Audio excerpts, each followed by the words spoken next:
G'day, I'm David Abrahams and welcome to Central Coast Newspaper's Weekly News 5 at 5, April the 1st, 2022. It was budget week and CCN talked to a range of MPs and community leaders about what it means for the region. Though the rains just keep coming, causing more problems. Hundreds of potholes continue to develop, winds are pushing over trees and several sewerage overflows have now been reported. Council, Ausgrid and the SES are busy trying to keep up. But back to the federal budget. Government MP Lucy Wicks was not unsurprisingly pleased with the government's budget. It helps to deal with some of the pressures that Australians are facing, including a reduction in fuel excise, saving an average family with 2 cars filling up once a week around $700 over 6 months. It delivers a one-off cost of living tax offset. It also helps to support with a one-off cost of living payment of $250 to pensioners, welfare recipients and veterans, and importantly also investing in stronger defence, borders and security. And Central Coast Business Chamber CEO Paula Martin was also pleased with many of the measures in the federal budget.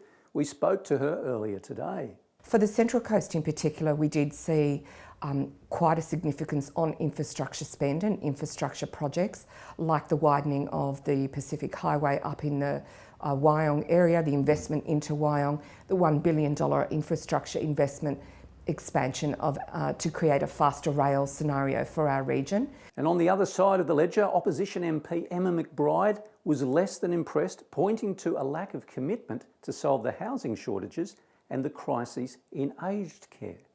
The past 3 years have been tough, and what coasties need is a real wage rise, not a patch job on the eve of an election that won't cover a week's rent. Coasties deserve a proper plan to tackle the rising cost of living and a plan to create a better future for our region. We also spoke with Deb Tipper from the community group Action for Housing Older Women about the budget measures. In a nutshell, we're very disappointed. We cannot believe it given the constant talk during the last few years of COVID about the impact on homelessness and about the economic impact on women particularly. They've been badly impacted by COVID in terms of employment and economic disadvantage, etc. And so I must say, dismay is the word. Dismay is the word that there's so little compassion being shown by this government. And in state politics, nurses and midwives went on strike for a second time in 6 weeks over understaffing in hospitals. Hundreds of locals joined colleagues from around the state to march outside state parliament to voice their grievances. We spoke with nurse delegate Michelle Cashman today. We know that staffing situations just can't go on like this any longer. We are not coping.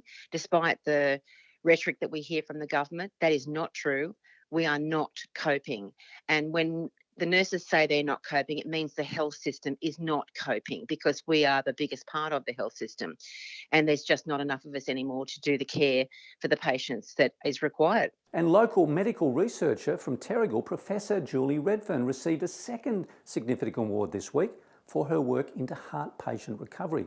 We caught up with Julie after her award. So for about 15 years, working on improving the care people receive after they leave hospital for a heart attack and making sure that that care is as good as it can be for the rest of that person's life to reduce their chances of having another heart attack. The last weekend of sport was full of successes for the Central Coast, both at home and afar. First, the Mariners landed an imposing 3-0 victory over Adelaide United at Central Coast Stadium, beginning with the first touch magic from Marcos Arena. Equally imposing was the winning lead of Tom Slingsby and the Australians aboard the Flying Roo in the grand final of the Sail Grand Prix on San Francisco Bay.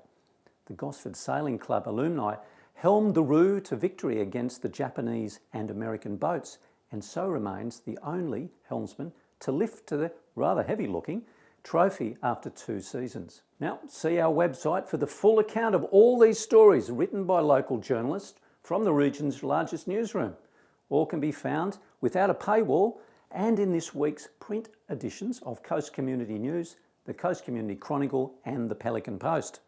Remember, as always, to subscribe to our ever-popular email newsletter and our socials via YouTube, Twitter, Facebook, Spotify and Instagram for updates throughout the week.